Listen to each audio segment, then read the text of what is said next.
자, 오늘은 계시록 11장입니다. 자, 오늘은 베드로후서 3장 16절을 읽을까요? 베드로후서 3장 16절.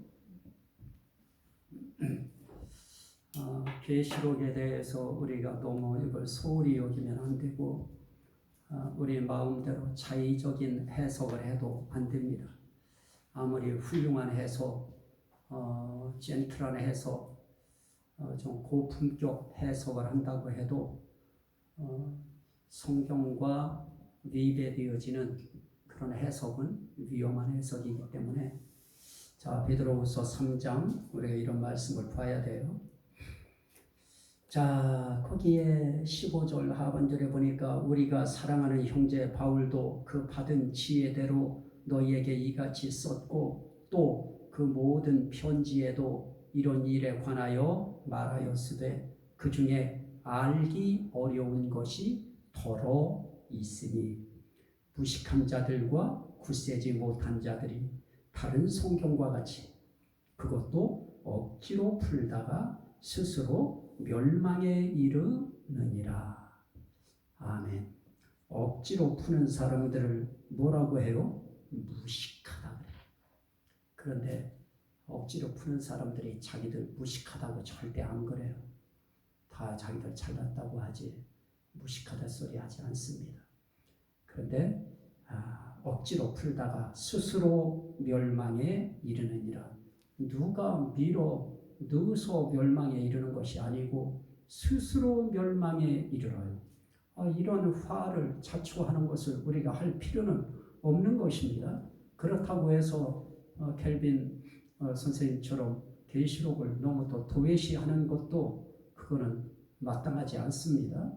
이 말씀을 읽는 자들과 듣는 자들과 지키는 자들이 복이 있다고 말씀하신 그 말씀의 기초에서 보면 이 계시록은 반드시 우리가 통과해야 될 그런 언약의 예언 계시인 것입니다.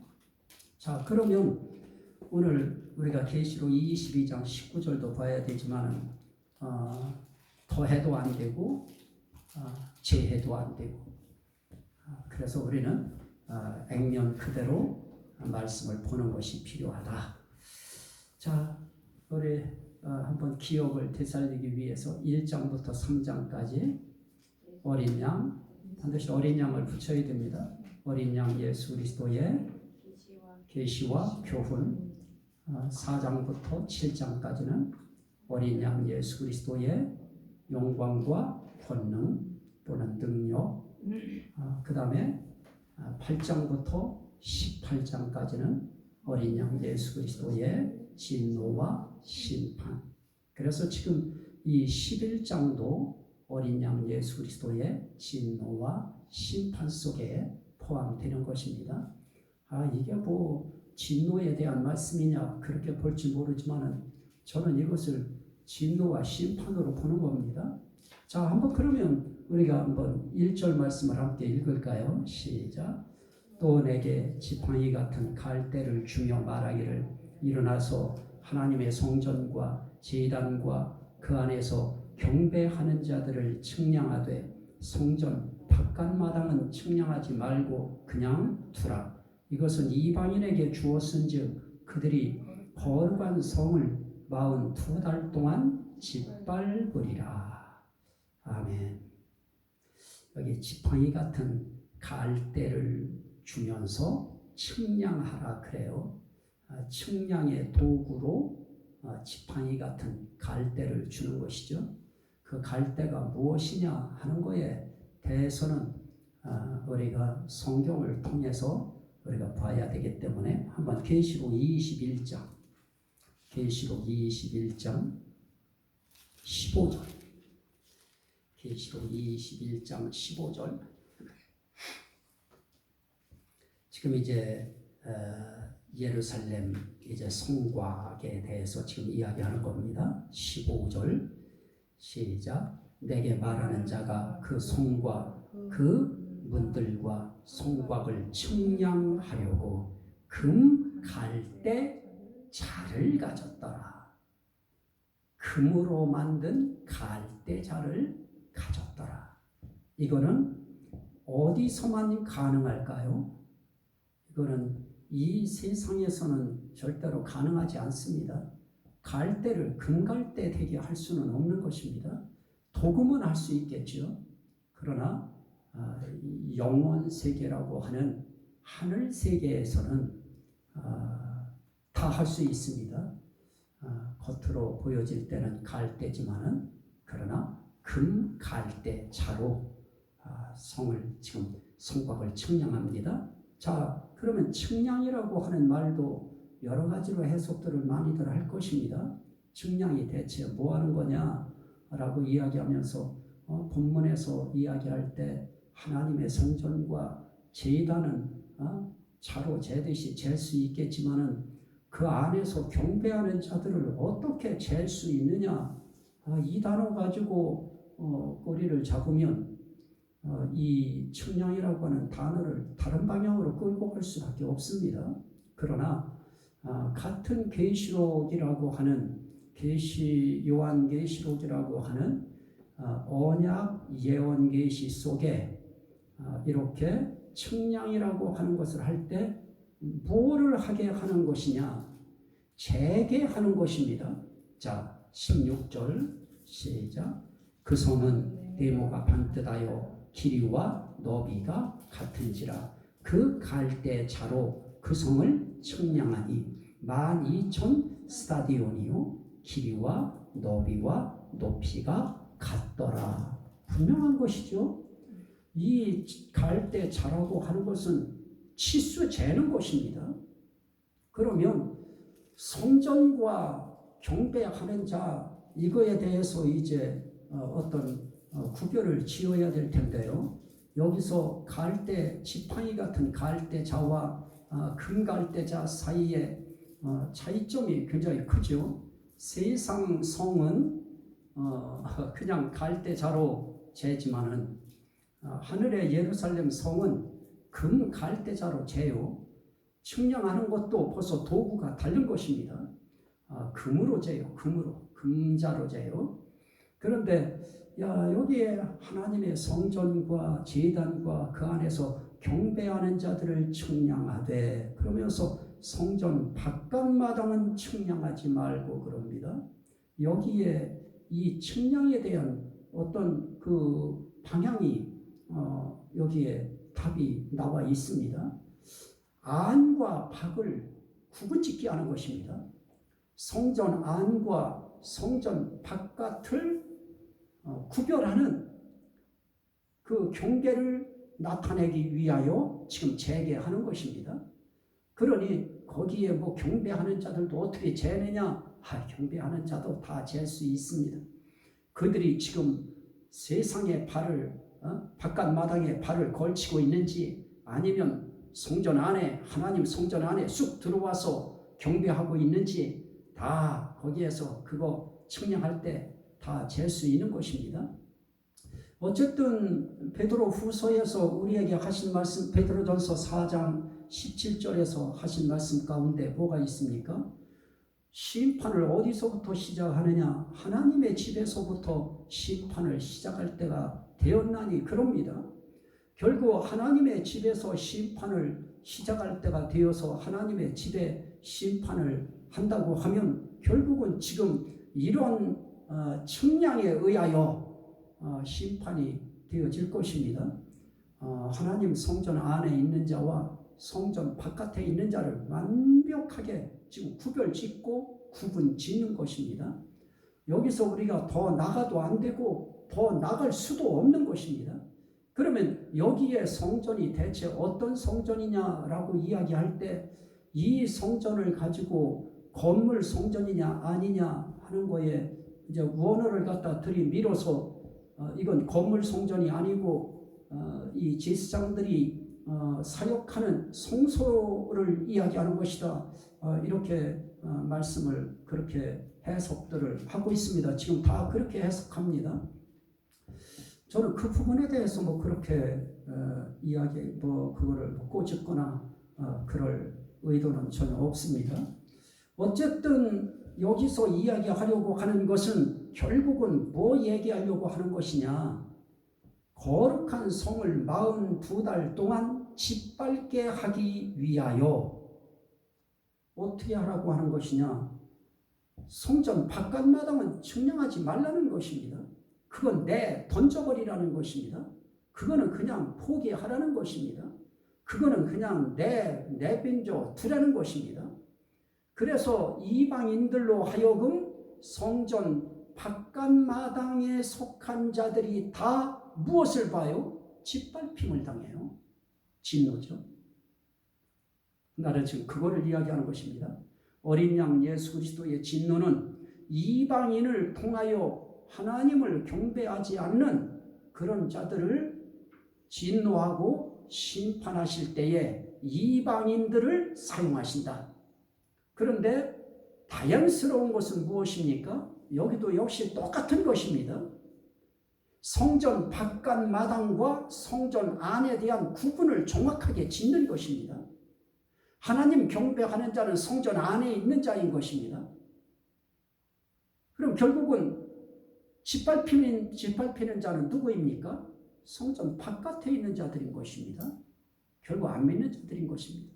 하나님 앞에 경배가 되어지지 않는 그런 자들이 짓밟히는데 42달 동안 짓밟힙니다. 자, 그게 첫 번째 어린 양 예수 그리스도의 진노와 심판의 11장의 내용이고요. 자, 그런데 한번 보십시오. 3절에 시작. 내가 나의 두 증인에게 권세를 주리니 그들이 굵은 베옷을 입고 1260일을 예언하리라. 두 증인을 통하여 또 심판하고 진노하시는 일을 이제 하십니다.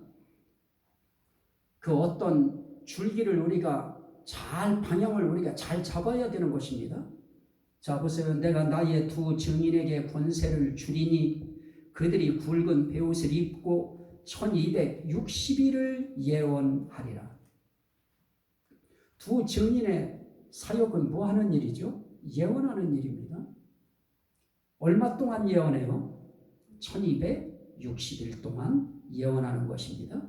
그러면 이들이 어떤 자들인가요? 4절에 그들은 이 땅에 주 앞에 서 있는 두 감람나무와 두 촛대니 그럽니다. 자, 이것을 지금 교회로 끌고 들어가고 싶어가지고 봐라, 여기에 촛대라고 하지 않았느냐? 그리고 여기에 감람나무는 뭐 하는 것이냐? 감람나무에 기름을 짜서 그거 가지고 등에 기름을 밝히고 그러는 거 아니냐? 그거 가지고 성소에 지림을 하는 거 아니냐? 사역할 때 그거 성소에서 필요로 하는 거 아니냐? 이런 쪽으로 끌고서 이거를 어디로 끌고 가려고 하느냐면 교회로 끌고 가려고 하는 것입니다. 의도들이 다 교회 쪽으로 끌고 가기 위해서 지금 이 부분을 이제 또 강조해요. 자, 그러나 한번 보십시오. 두 감람나무와 두 촛대는 별명인 것입니다.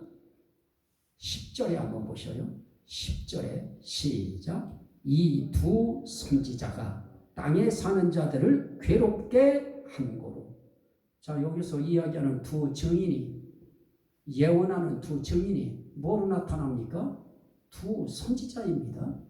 이 두 선지자에 대해서도 하여튼 대한민국 아니라 성경에 나와 있는 위대한 사람들 이름은 다 여기다 갖다 다들 붙여봤습니다. 자, 다시 한번 본문으로 들어가셔요.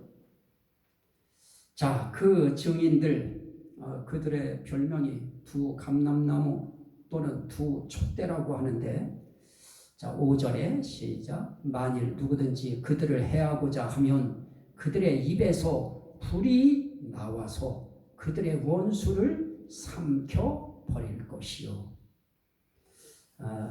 이 두 증인, 이 두 선지자 짝을 지워서 예언케 하는 이 사역을 맡기셨는데요. 이들을 누구든지 해롭게 하려고 하면 그들의 입에서 뭐가 나와요? 불이 나와서 그들의 원수를 삼켜버릴 것이. 그래서 이것도 해석들이 분분합니다. 대개 많이 해석하는 것이 예레미야 5장 14절이지요. 내 입에 있는 나의 말을 불이 되게 하고 이 백성을 나무가 되게 하여 불사르리라. 그래요. 그래서 결국 이 불이라고 하는 것은 증인들의 입에 있는, 증인들의 입에 물려주신 하나님의 말씀이다. 말씀이 불이다. 이렇게 이야기해요. 나는 정말 하나님 앞에서 나는 단연코 나는 그 의미를 나는 배척하는 사람입니다. 나는 거부하는 사람입니다. 이건 하나님의 그 권능을 알기를 우습게 하는 아주 무서운 죄를 짓는 것입니다. 자, 우리가 한번 볼 수 있는 부분도 있죠. 열왕기하 1장, 그걸 한번 보실까요? 잠깐. 사실은 뭐 볼 필요도 없는데 열왕기하 1장 10절, 열왕기하 1장 10절. 사마리아에 있는 아시아 왕이 타락 난간에서 떨어져서 병이 들어버리죠. 그랬더니 에글론의 신 바알세불에게 병이 낫겠는지 한번 물어보라고 그렇게 이제 왕이 시켜요. 그거를 하나님의 사자가 엘리야에게 명을 내립니다. 가서 네가 어찌하여 물을 데가 없어서 에글론의 신 바알세불에게 물으러 가느냐? 네가 올라간 침상에서 다시는 내려오지 못하고 네가 반드시 죽으리라. 가서 그렇게 말해라. 이렇게 이야기합니다.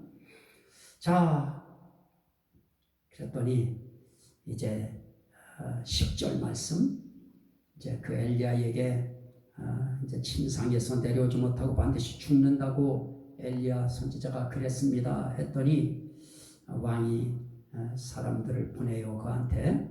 그랬더니 보내는 족족 사람들이 죽어요. 10절 시작.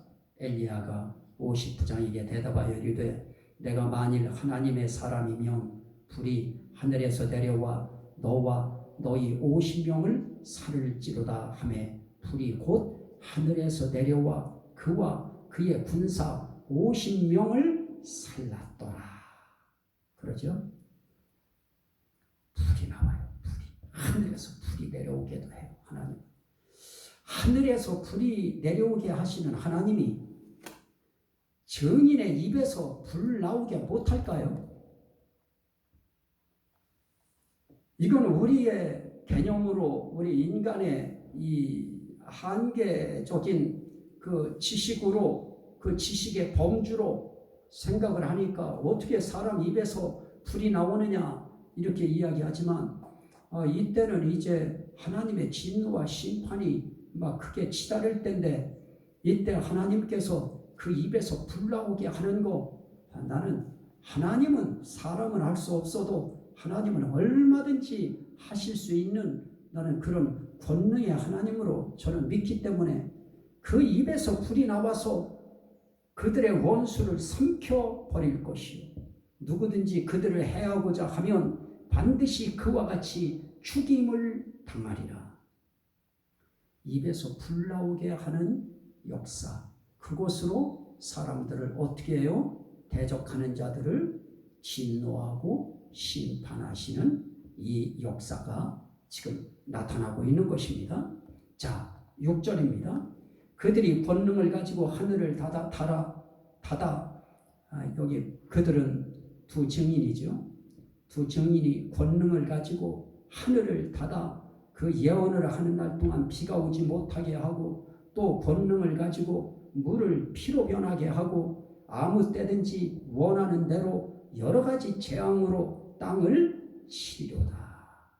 얼마든지 다 할 수 있는 권능을 하나님께서 그에게 입혀주셔서 말하는 대로 되어지는 것입니다. 물이 피가 되게 하는 일도 말하면 되어져요. 그냥 말하는 대로 안 되는 일이 없습니다. 아무 때든지 원하는 대로 여러 가지 재앙으로 뭐를 치리로다? 땅을 치리로다. 자, 우리는 그동안에 이 첫째 화, 이런 둘째 화의 과정을 통해서 하늘이 또 땅이 바다가 심판당하는 모습을 우리는 봤습니다. 진노하는 모습을 봤습니다. 이제 급기야 성을 심판하시고 성전 바깥마당을 심판하는 데까지 이제 들어오는 것입니다. 그러면서 그들을 통해서, 증인들을 통해서 뭐를 하십니까? 땅을 치시리로다. 진노와 심판이죠. 네. 진노와 심판이에요.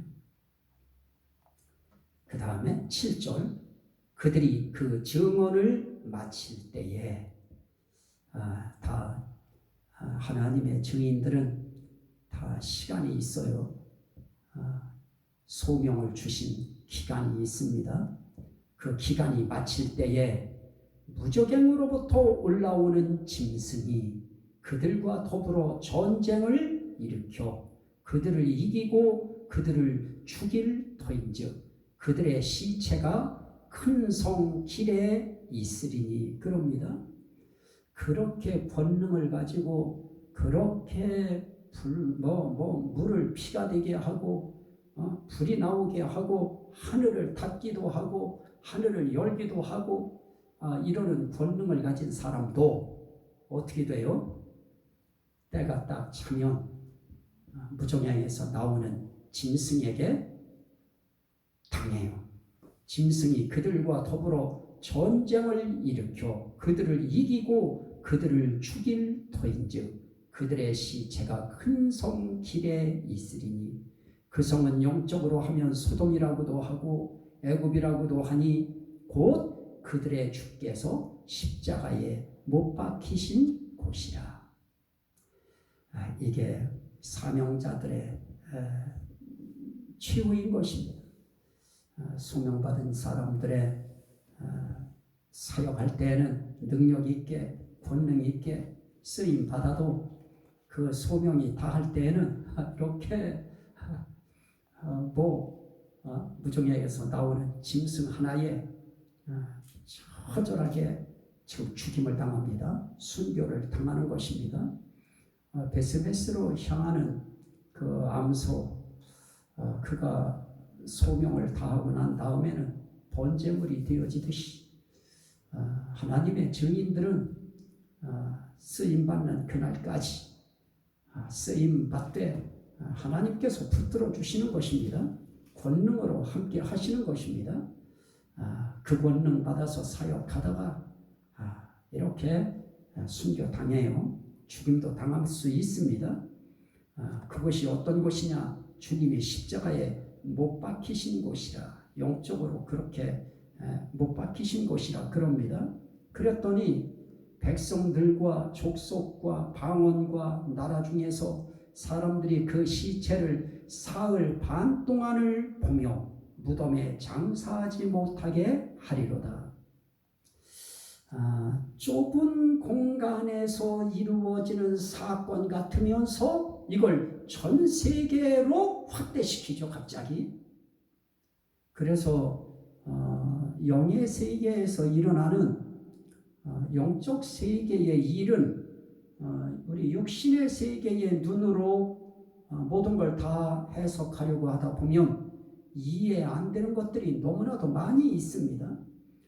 전 세계적인 그런 죽음으로 지금 보면서 그들은 무덤에 장사하지 못하도록 사흘 반 동안 시체를 방치하게 만들어버립니다. 왜 그럴까요?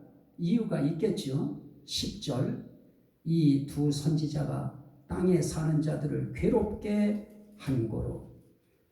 두 선지자가 괴롭게 하는 것은 무엇 때문에 괴롭게 할까요? 이 두 선지자는 하나님의 뜻을 전하기 때문에 이 세상에 있는 세상 나라, 세상 족속, 세상 백성, 이들은 하나님의 뜻보다는 세상 따라가는 사람들이기 때문에 하나님의 뜻으로 그들을 향해서 예언하면 경고도 하고 심판을 경고하면 그리고 막 죽이고 대든다고 죽이고 이렇게 해버리니까 괴로운 것입니다. 그래서 자기들이 생각하는 대로 살지 못하게 예언을 하고 꾸중을 하고 책망을 하니까 괴로운 것입니다. 예수 믿는 사람들이 달라붙어서 세상 사람들을 향하여 참 이렇게 복음을 전하면 여전히 세상 사람들은 거부 반응을 보일 것입니다. 그들은 괴로울 것입니다. 자, 선지자가 땅에 사는 자들을 괴롭게 한 거로 땅에 사는 자들이 그들의 죽음을 즐거워하고 기뻐하여 서로 예물을 보내리라 하더라. 얼마나 힘들고 얼마나 괴로웠던지 두 선지자가 죽었다고 서로 선물까지 예물까지 서로 교환해 가면서 즐거워했습니다. 기뻐했습니다. 나는 이 심정이 충분히 이해가 가요. 자, 이렇게 정말 이제 다 끝났구나. 선지자가 무정에게서 나온 짐승 하나한테 당했구나. 이렇게 생각하고 참 호탈했을 것입니다. 믿는 자들은 그 모습을 보고 상당히 호탈했을 것입니다. 그러나 11절 3일 반 후에 하나님께로부터 생기가 그들 속에 들어가매 그들이 발로 일어서니 구경하는 자들이 크게 두려워하더라. 자,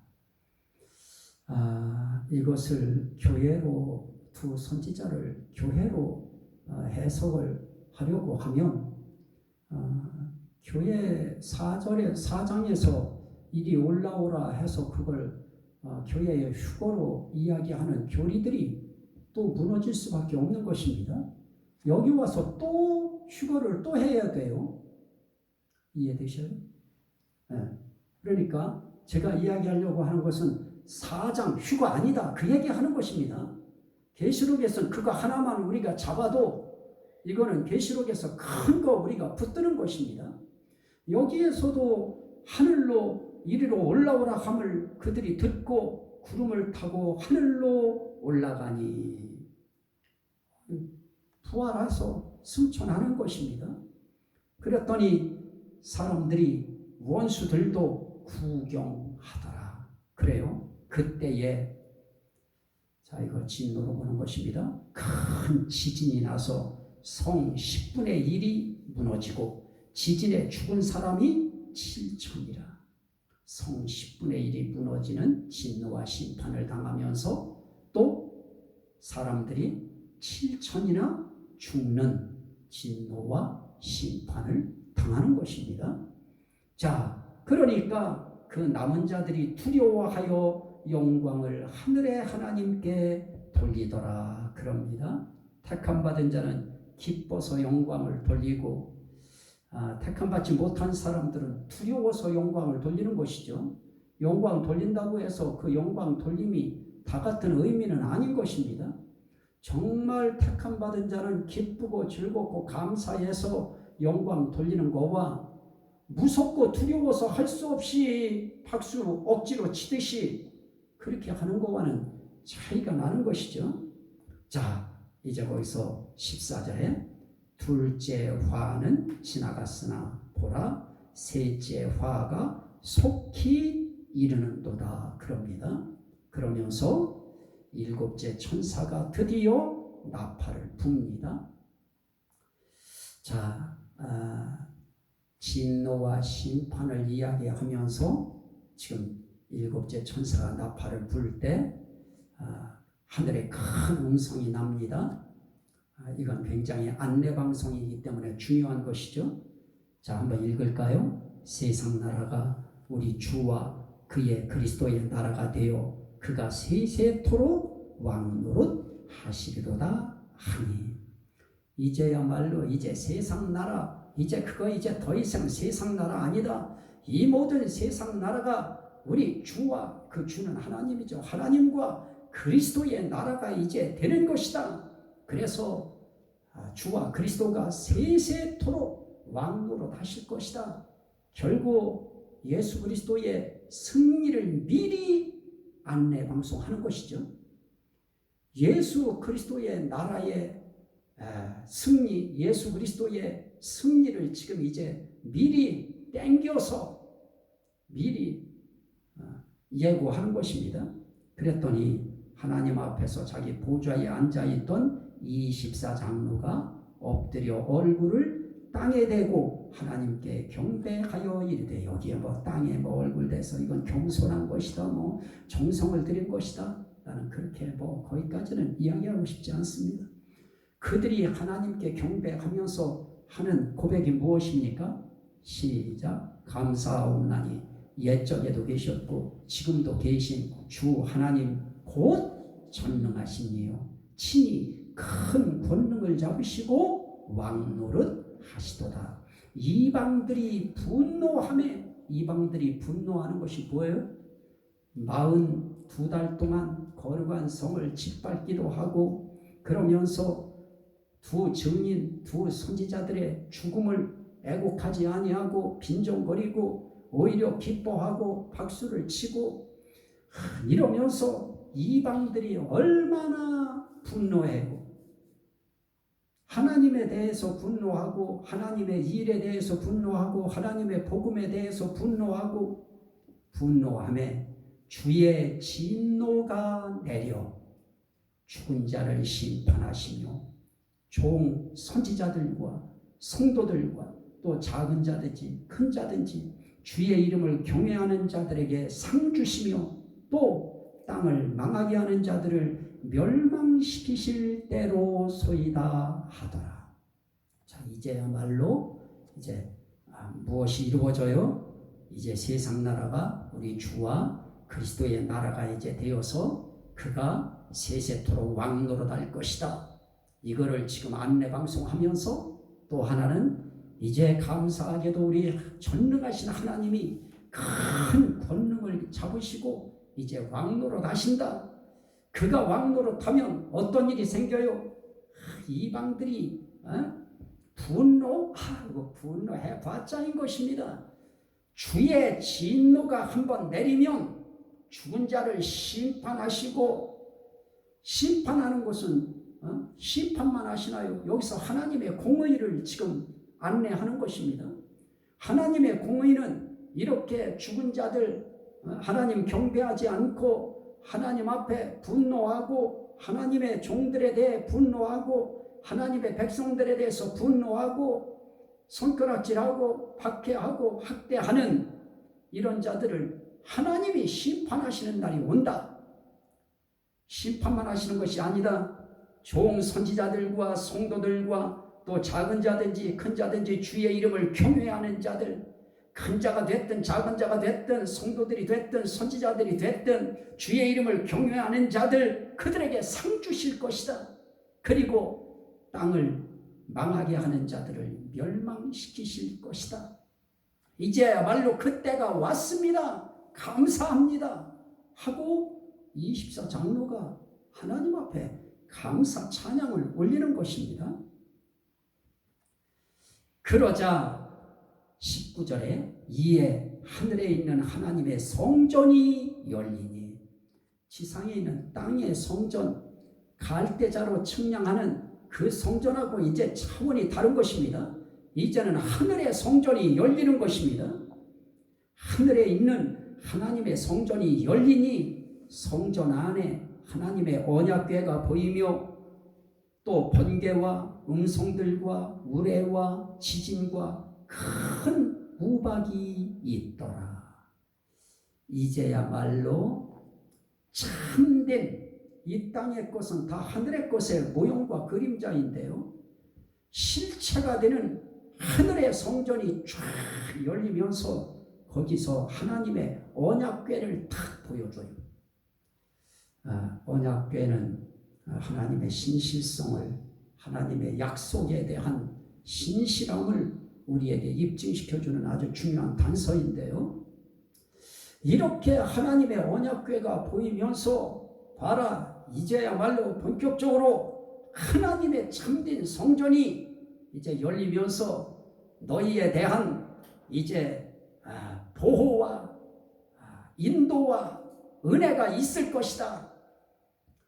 그런데 거기서 이런 두 가지를 보이죠. 하나는 언약궤가 보이는데 이거는 하나님 경배하는 자들에게는 굉장히 위로이고 이거는 은혜이고 이건 복이죠. 복의 소식인 것입니다. 그러나 거기에 뭐가 있어요? 번개와 음성들과 우레와 지진과 큰 우박이 있더라. 이건 하나님의 심판의 도구들인 것입니다.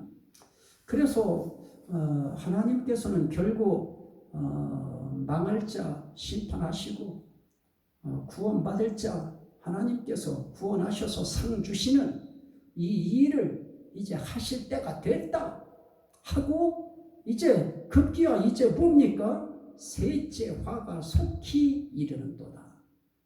그래서 셋째 화가 이르기 전에 잠깐 안내방송을 함으로써 그리스도의 나라, 하나님의 나라가 이루어져서 하나님이 심판할 자 심판하고 상 줄 자 상 주시는 하나님의 공의의 시대가 이제 도래한다.